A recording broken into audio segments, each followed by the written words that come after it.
And now, on CTV192, it's the time you've been waiting for. It is the show of shows.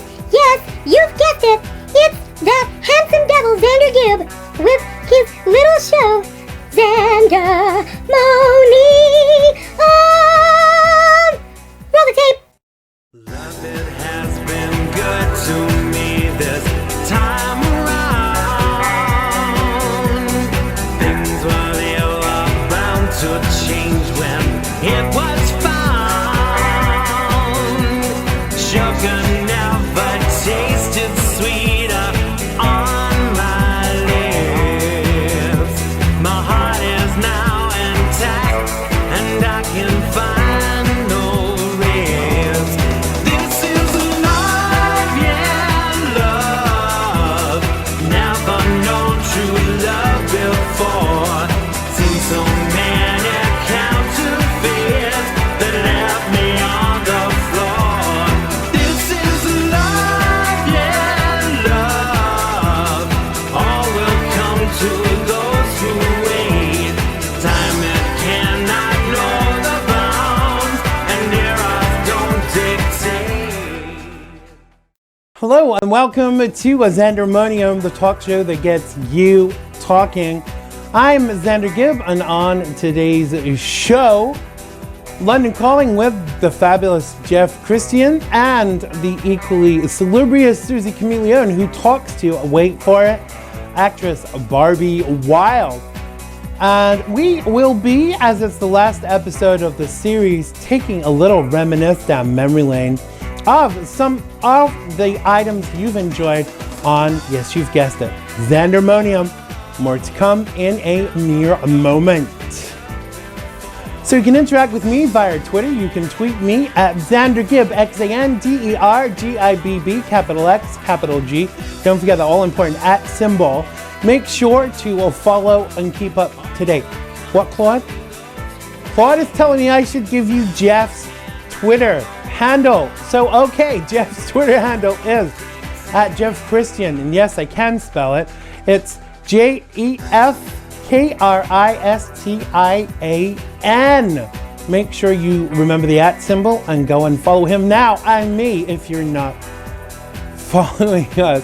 Make sure you keep up to date and make sure you know what's going on with the show. I certainly don't. I think Claude thinks he runs everything. Okay, now it's time for London Calling.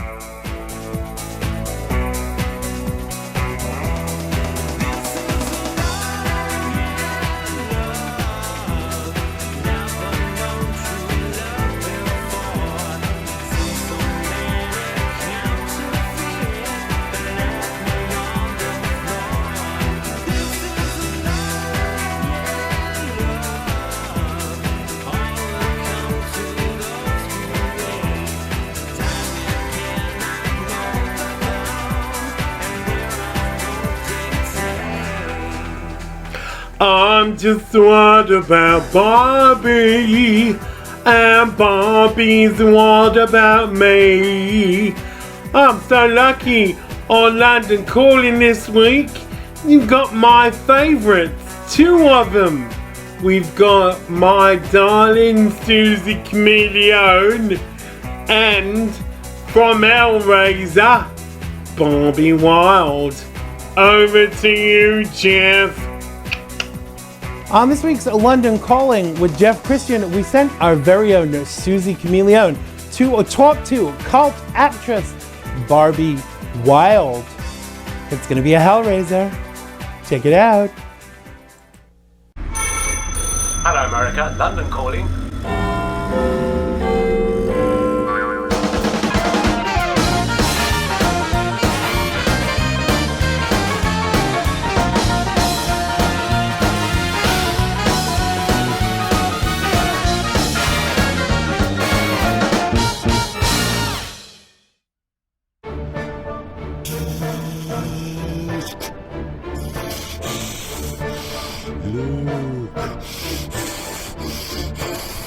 The force is strong within you. Help me get a taxi. Cut. What? Why? Wrong franchise. Why didn't you tell me before I put this on? Honestly, go to all this trouble. Pinhead.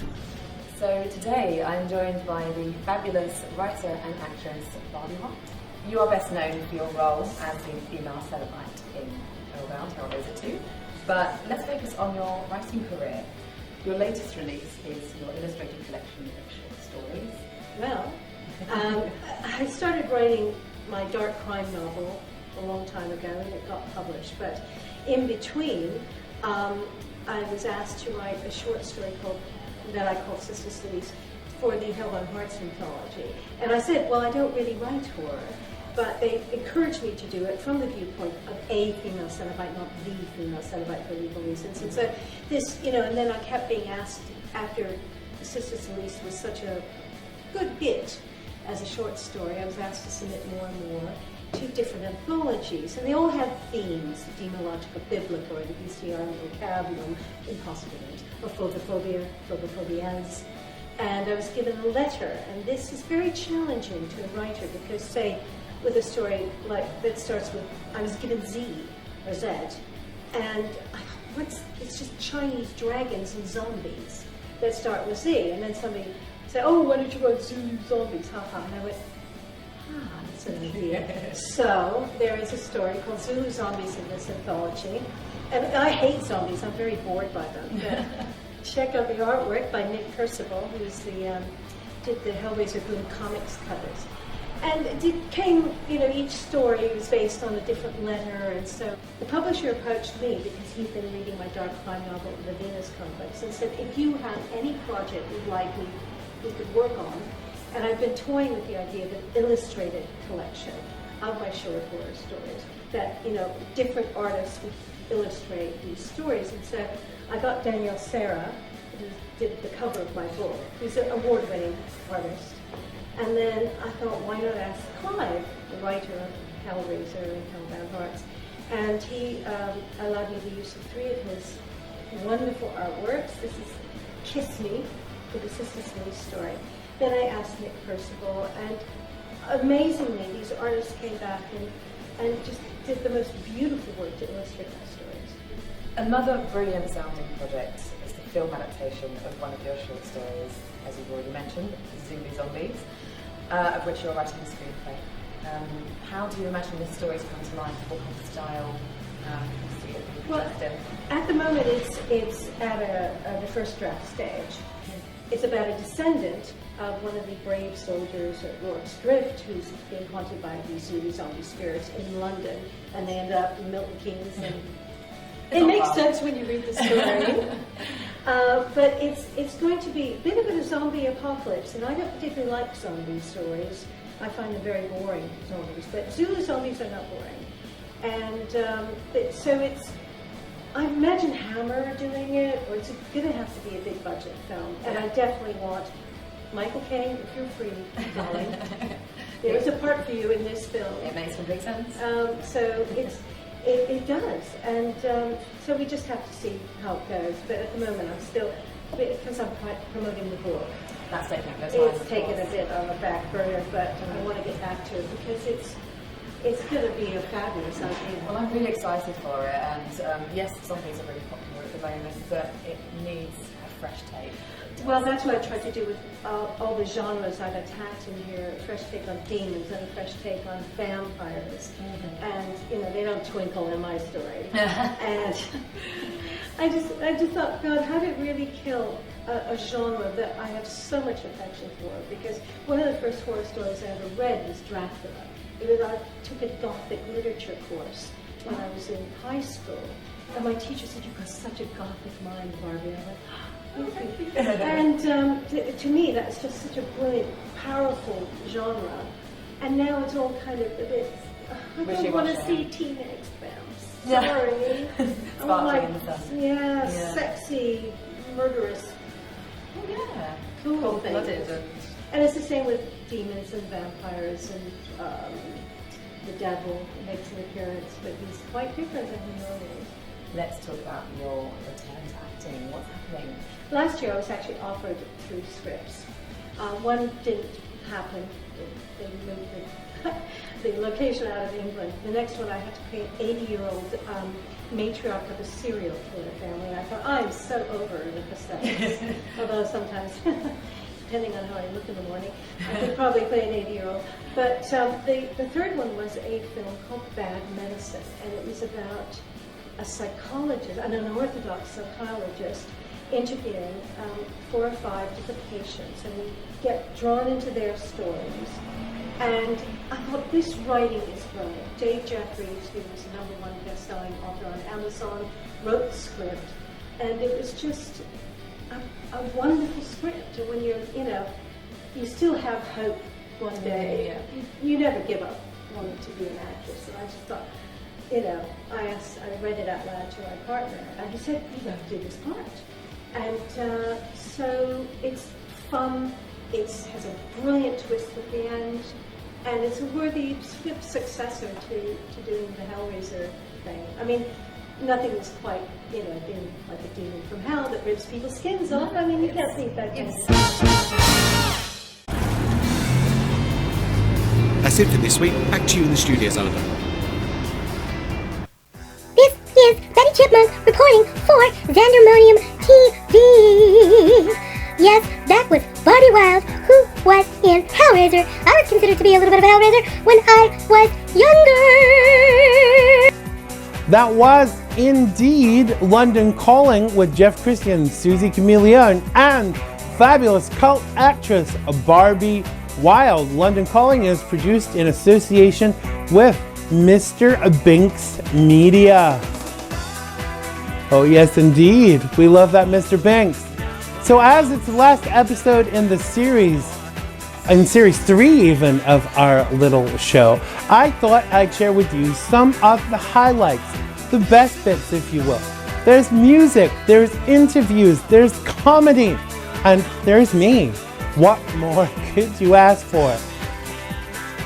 Don't say chocolate claw, just roll the tape. Can you just roll the tape? Thank you. Everyone's normal until they see a doctor. Having this kind of off feeling, having no answer or reason behind it. Until you're told there's a reason to be suspicious, most people are just like, oh, that's just me. I'm getting older, my body's supposed to feel pain. Mike started having trouble in 1983. He said, I felt funny, my heart is racing, and it's pounding really heavy. The last doctor he saw told him to relax. When he feels his heart acting funny, go sit down, it was stress. And the doctor said it won't kill you. Mike and I were married 12 and a half years before he died. The coroner called me directly. He says, I need to talk to you. That was the second man in the last couple days that he had pronounced dead, that he really couldn't find anything in their body that should have killed them, but they were dead. The very first thing the doctor told me was, you have daughters, don't be worried about it. He was a man, the same thing isn't going to happen to them. Hello. Hello. All right, wait. I'm gonna introduce you, and then. So as promised, here we are with the Beady Boys. Who's Sean? Hello. And who's Justin? Justin. Yo. So you guys are twins, is that right? Yes. So do you ever pretend to be each other? Does Sean ever say, I'm Justin? Well, we sometimes try to trick some people in our school. Right. And we could also say stuff at the same time. Right. We do that really often. Like once we were playing rock, paper, scissors, and we say something at the same time. Like this. Rock, paper, scissors, says Jedi! Brilliant. Now, to begin, let's review Donald Trump's original statements. He's already stated that all Mexicans are murderers and rapists, and that anybody illegal in this country needs to be deported. He's already proposed a, quote, deportation force to deport anybody, no matter how long they've been in this country or how many years, to get rid of any illegal alien instantaneously. No statement about what power this police force would have, how it would be enforced, or would they decide how this would be done. He's already stated about building a wall and making Mexico pay for it. This is his past. But I want to talk to you about his present statements which are so alarming. Thank you, Xander. I'm here in the Boogie Down Bronx to ask people how they feel about Ebola, and is the United States ready for Ebola?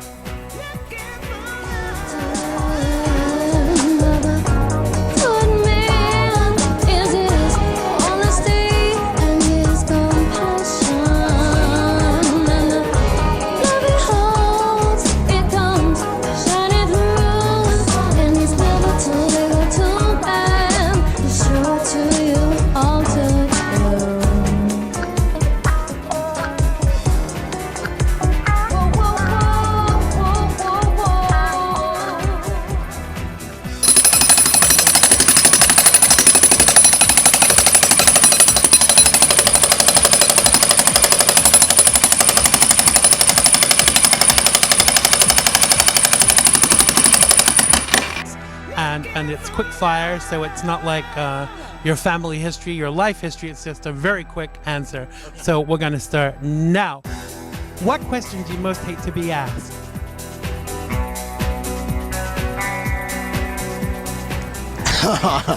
I flashed to my childhood right there.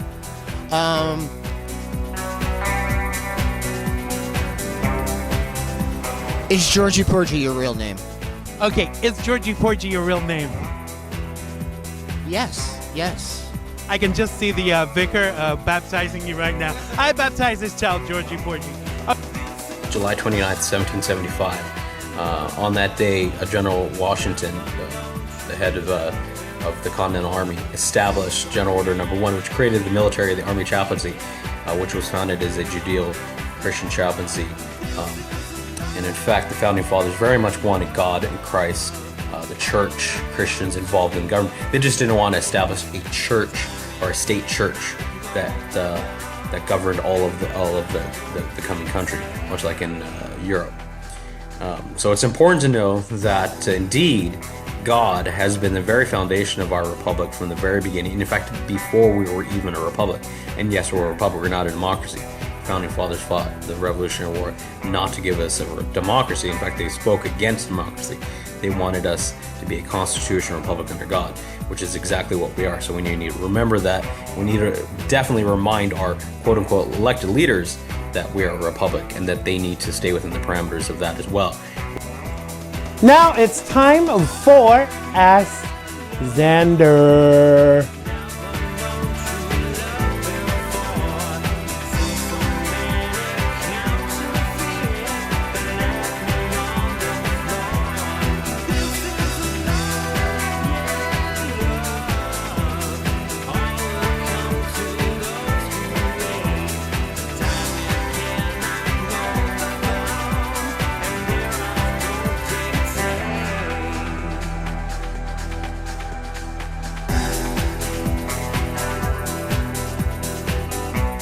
So we know how much you enjoy this segment, so we wanted to share with you some of the interesting questions that we get. Well, the ones we can share on air, of course.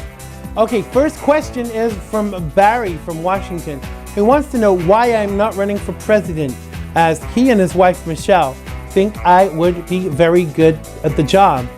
Wait a minute, Barry and Michelle, is this for real, Claude? Are you playing a trick on me again?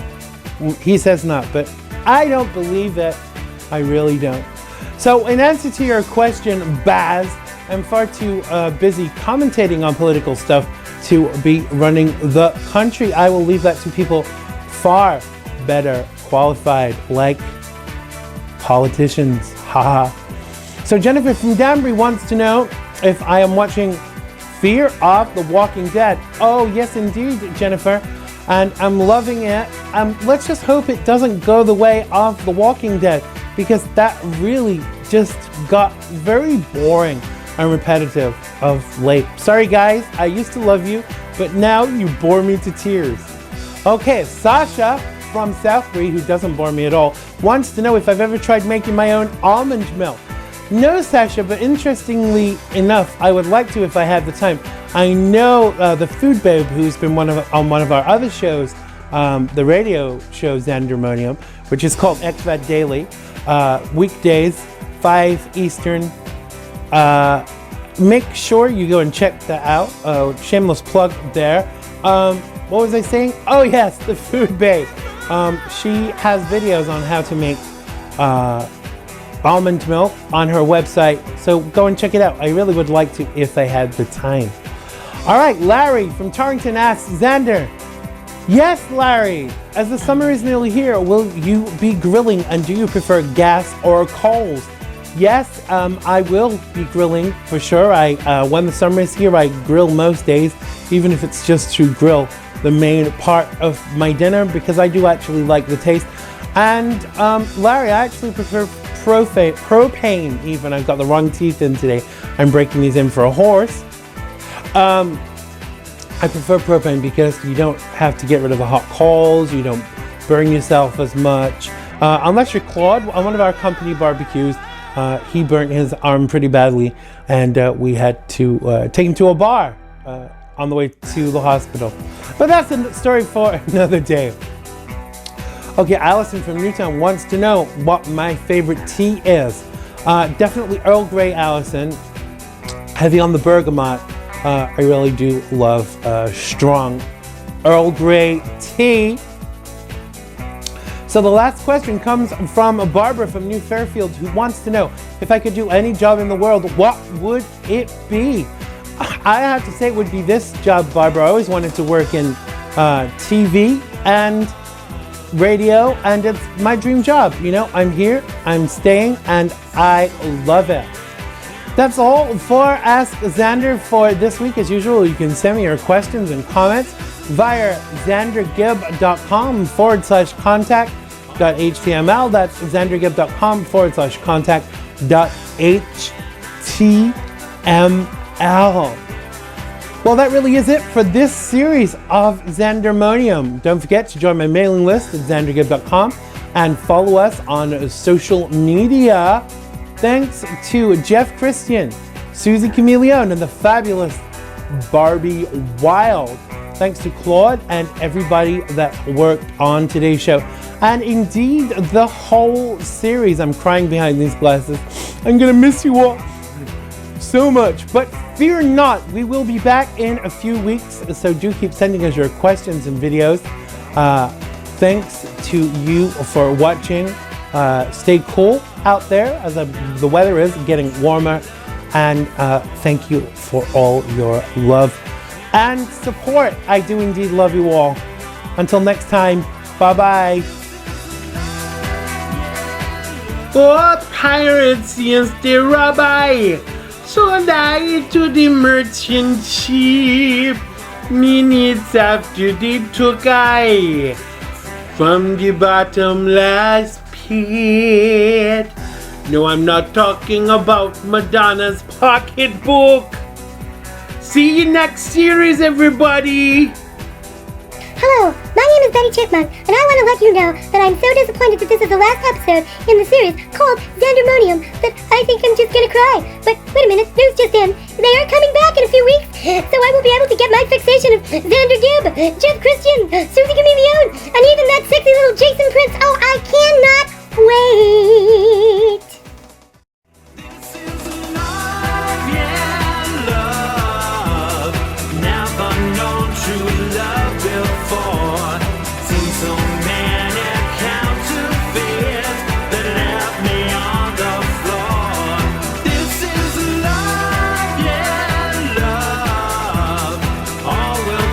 To